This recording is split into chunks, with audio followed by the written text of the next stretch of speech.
నిన్న చంద్రబాబు నాయుడు రేవంత్ రెడ్డి గారి ఇద్దరు అవగాహన ఉపన్యాసాలని విన్నాం.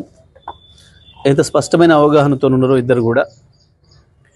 బనకచెర్ల కట్టి తీరుతామని, బనకచెర్లలో ఏదో వృధా జలాలు, సముద్రం పోయే జలాలు మా మీద చెల్లిపోతున్నాయి, మేము వరదలు భరిస్తాంగా నీళ్లు వాడుకోమా అని చెప్పేసి మాట్లాడుతున్నాడు చంద్రబాబు నాయుడు. రేవంత్ రెడ్డి మాత్రం ఆ విషయాన్ని వదిలిపెట్టి మళ్ళీ కాళేశ్వరం లేనే లేదు అని ఏదైతే చెప్పిండో ఇది కేవలం బనకచెర్ల కొరకే. చంద్రబాబు నాయుడు ఉపన్యాసానికి మద్దతుగానే రేవంత్ రెడ్డి గారు మాట్లాడారు తెలంగాణ ముఖ్యమంత్రిగా. రెండు వేరు ఉపన్యాసాలు కావు, ఒకటి పోటీ ఉపన్యాసాలు కావు. చంద్రబాబు మాట్లాడిన దానికి సపోర్ట్గానే రేవంత్ రెడ్డి మాట్లాడాడు. లేనే లేదు కాళేశ్వరం అని మాట్లాడడం అంటేనే చంద్రబాబుకు వంత పలకడము. దీనికి వేరే ఇంకేందో సాక్ష్యాలు, ఇంకేందో వేరేది అక్కర్లేదు. కాళేశ్వరం ఉన్నది, కాళేశ్వరం నుంచి సంవత్సరానికి 240 టీఎంసీల పైగా నీళ్లను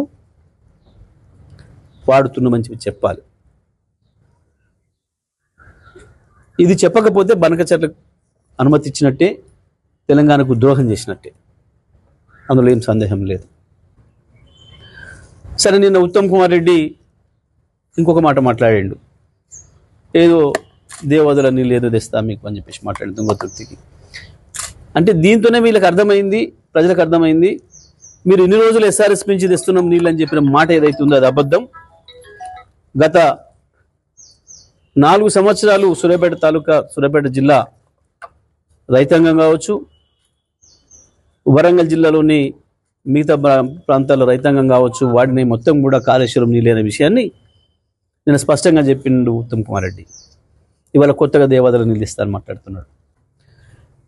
ఈ ముఖ్యమంత్రి చేస్తున్న ద్రోహం ఏదైతే ఉందో తెలంగాణ ప్రజలకి, తెలంగాణ ప్రజలందరూ కూడా అర్థం చేసుకోవాల్సిన అవసరం ఉంది. రైతాంగం కూడా తగు రీతిలో స్పందించాల్సిన అవసరం ఉంది.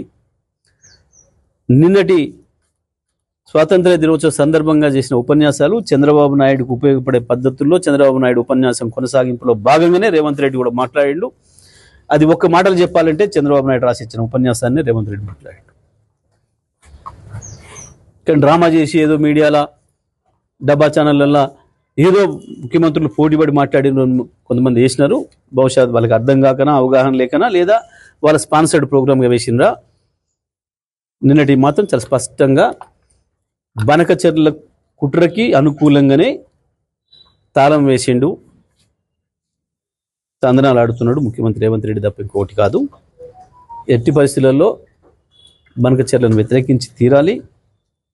గోదావరిలో ఒక చుక్క కూడా నీళ్లు లేవు ఇప్పుడు. ఇవ్వాలా మిగులు జలాల సమస్యనే లేదు.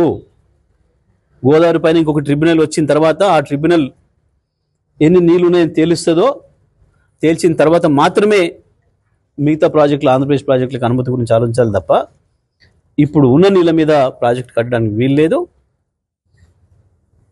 మనం ఏదైతే కాళేశ్వరం నుంచి వెళ్ళి వాడుతున్నామో, గతంలో వాడినామో దాదాపు 250 పైన టీఎంసీలను, అవి మనవి, పూర్తి వినియోగించబడ్డవి, గోదావరిలో మనకి ఇప్పటివరకు ఇచ్చిన హక్కును. కాబట్టి చుక్క నీళ్ళు కూడా దాంట్లో లేవు. ఈ విషయాన్ని మాట్లాడకుండా రేవంత్ రెడ్డి దాచిపెట్టడం, మళ్ళీ కేసీఆర్ గారి పైన మాట్లాడడం అంటే ఇది చంద్రబాబు వంతపడడం తప్ప ఇంకోటి కాదు, తెలంగాణ ప్రజలకు ద్రోహం చేయడం తప్ప ఇంకోటి కాదు.